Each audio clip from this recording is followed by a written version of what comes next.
All right, so for my project, I'm gonna have a switch panel right there that will be able to control these switches over here in my room.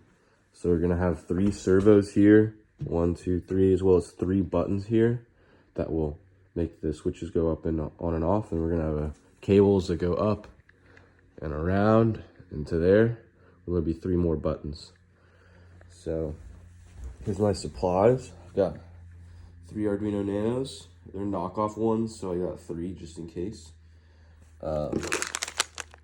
Here's the buttons. I originally was gonna do switches, but I decided not to do switches, so I probably won't use these. Here's the servos. The PCB where I'm gonna solder everything onto. I gotta get a soldering iron at some point today. And speaker wire. This is the wire I decided to use. It's cheap. So I'm gonna get started on this breadboard. Just prototyping it, getting the code right. And then we'll move over to the perf boards.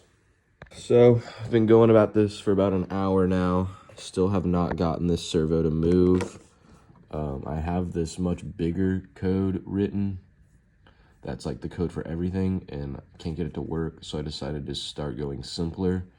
So now I'm just trying to get this servo to move. So I got it to move.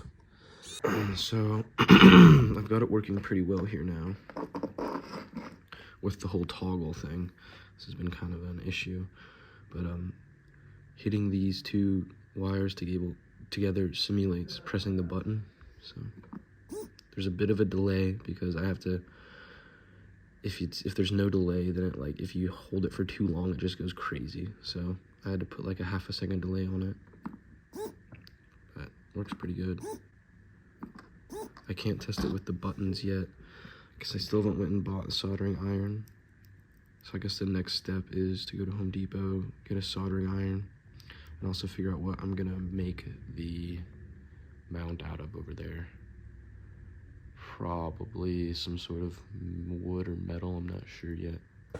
So went to the hardware store, got a soldering iron, some solder and some hinges, as well as this piece of aluminum. And I think the plan for this is to drill some holes where these are, and then that's how I'll mount that. And then on here, that's where the motors are gonna get mounted to.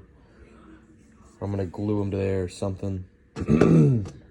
As far as the switches go, I haven't really figured that part out yet. But I need to, I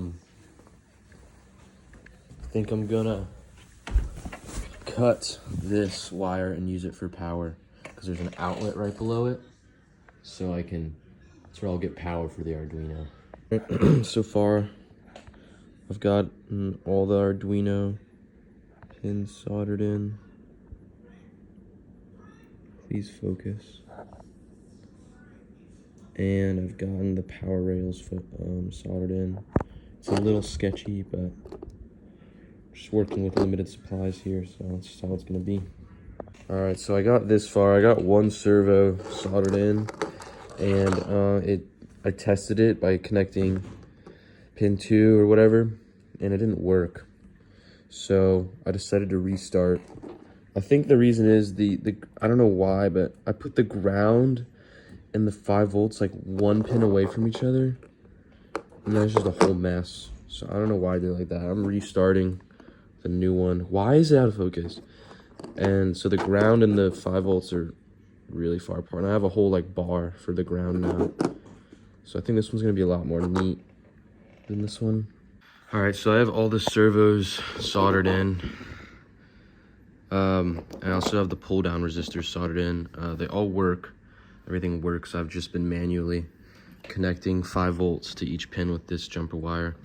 Next, I need to figure out, in order to continue, the next step would be to solder in the buttons, but to do that, I need to figure out how I'm mounting it on here. I think I'm just gonna use this piece here somehow. Yeah, actually, I don't really know yet, but I'll get back to you whenever I figure it out. All right, so I figured out how I'm gonna mount it. I bent these little 90-degree angle things, and then I cut a piece of this, so the other piece of metal And it's just gonna go like that. That right there on the edge right here is where I'm gonna mount the circuit board. And then there's gonna be little buttons here.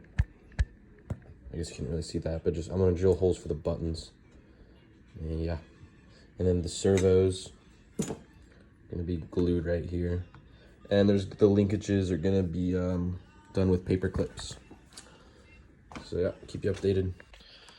So I don't really know where I last left off, but I tried adding the buttons in, but every time I try and solder to these, they immediately just break.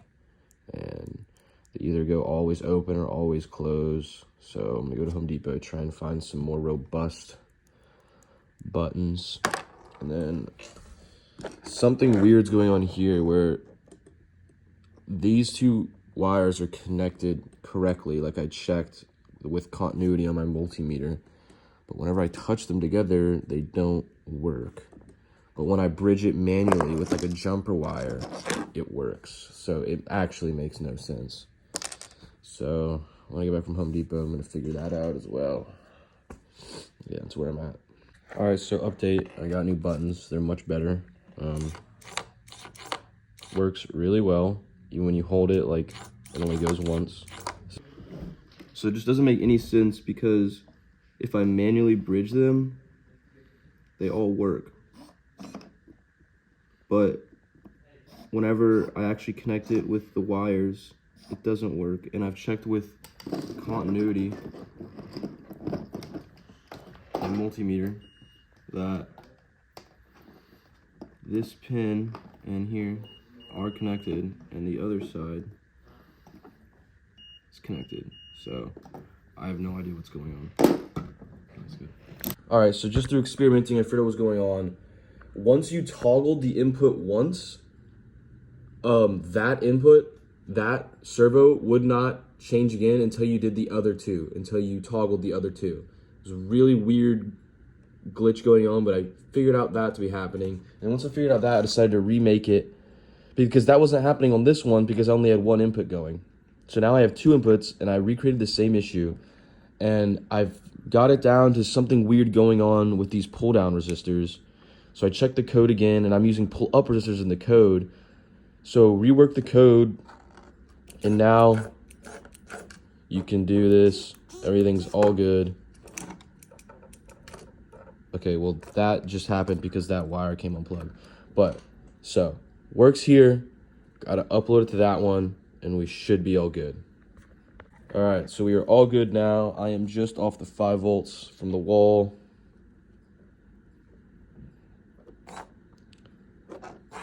So working good now. Can finally continue. So the next steps are going to be putting in the other wires for the other two buttons on this switch panel, and then actually drilling the holes in that switch panel to be able to mount to there. And then after that, it's just making the other switch panel, tying in the wires, and it's all good to go. Okay, so with a little bit of frustration, I think I have everything soldered I need soldered. Got plus 5 volts here. Got the input for switch 1 here, and the other input for switch 2, and then switch 3. I only need, even though I have 6 switches, I only need 3 of them soldered in because I can just bridge them at the actual switch. I don't need to actually solder it in there. I can just twist the wires together. And for me, the less soldering, the better. This has been such a headache.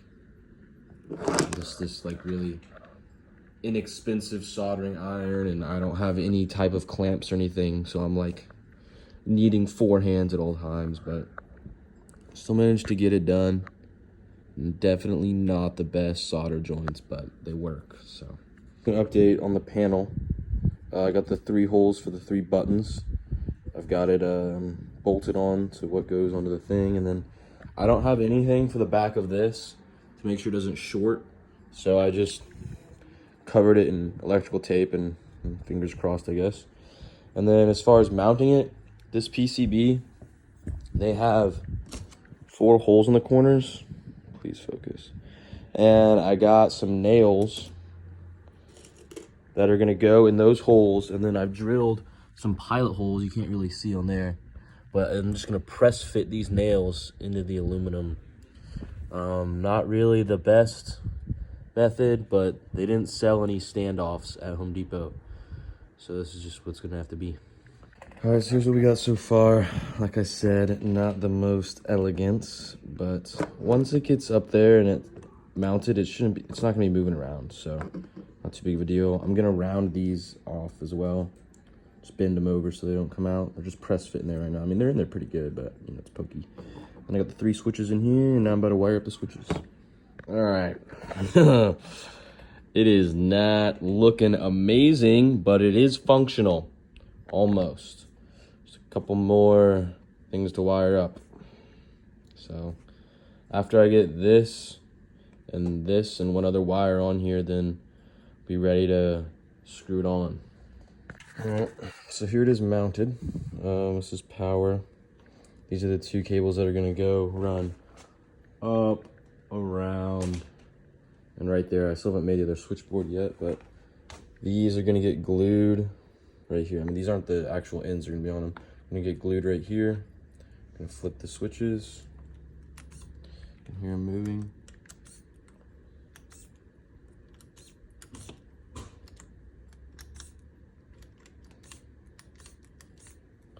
So, yep, that's the progress so far. So I realized in all this I haven't explained the code at all, because I've just been debugging it and making sure it all works, but now it all works. So the beginning up here is just initializing and setting up the variables. Here's doing the pin mode. This right here is what's actually doing the toggling. So because my buttons are momentary buttons, or momentary, it needs to detect a state change or an edge, a rising edge. So that's what this is doing here. And then these are just two functions for, because you can't just tell the servo one direction or the other direction. It needs a specific signal. So for all the way in one direction, it's 18 milliseconds low and 2 milliseconds high. And for the other direction, it's 1 millisecond high and 19 milliseconds low. So that's what these 2 functions are for. Yeah, pretty simple. All right, so I've got the servos glued on here. Linkages are in. I'm still gonna bend them over again so they can't come out, but I'm still just gluing them, just putting more and more glue on. I mean, they're going through quite a lot of torque, so I really need to make sure they're stuck on there good. I've held them just with my thumb and switched it to make sure that like the distances are right, and it's not like trying to push the switch too far or pull it up too far. Like I calibrated them all right. For whatever reason, I guess because this one's a different switch, it has more of a throw. So on this one, I'm on the second hole up. I don't know if you can see. These little arms have different holes. These 2 are on the 3rd hole down. This one's on the 2nd hole down. But yeah, right now I'm just keep applying this glue all the way around to make sure it doesn't come out.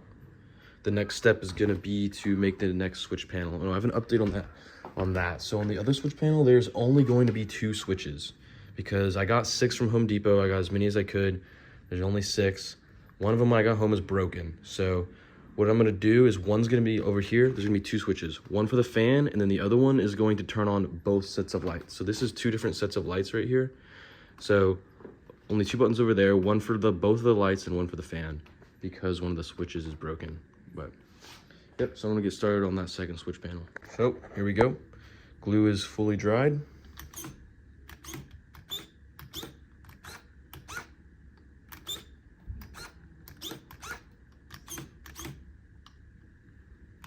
Fully seated both ways. That's where it wants to be. That's where it wants to be. That's where it wants to be.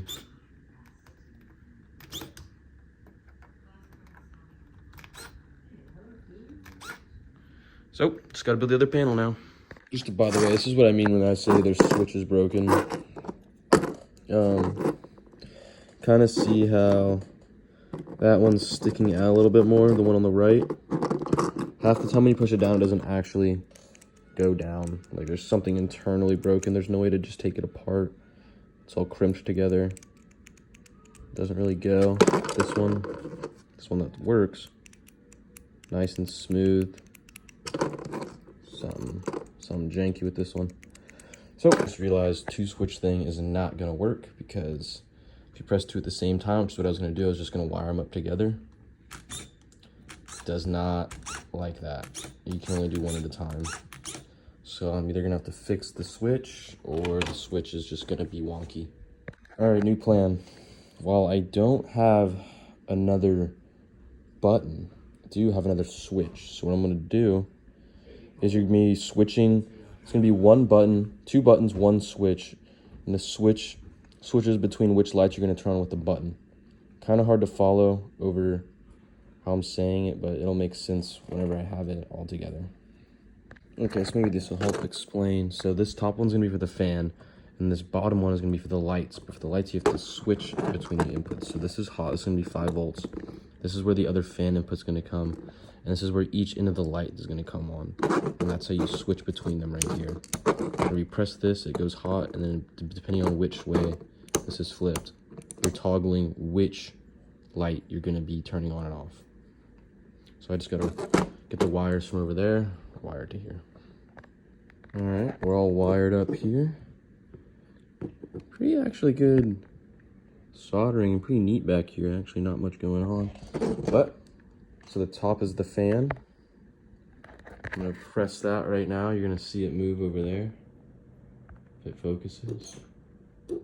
Okay, and then that's fan on and off. That's light switch 1. Flip this switch here to control the other light switch. There you go. Now all I gotta do is mount this in the wall over there. All right, so it's finished. This is the panel by my bed. Wires go up and over and down. So press this button, does the fan. Press this button, it does one of the light switches depending on which one you have toggled with the switch. Flip the switch. So let's say everything is off. We go by turning it on like this, do the other light switch, and then do the fan. Turn everything off. Yeah. You might be thinking, wow, that's, pretty ugly, the cables and all that, at which point it would show you the rest of my room, which is equally as ugly, especially after a big project like this. But yep, that's the final, and then here.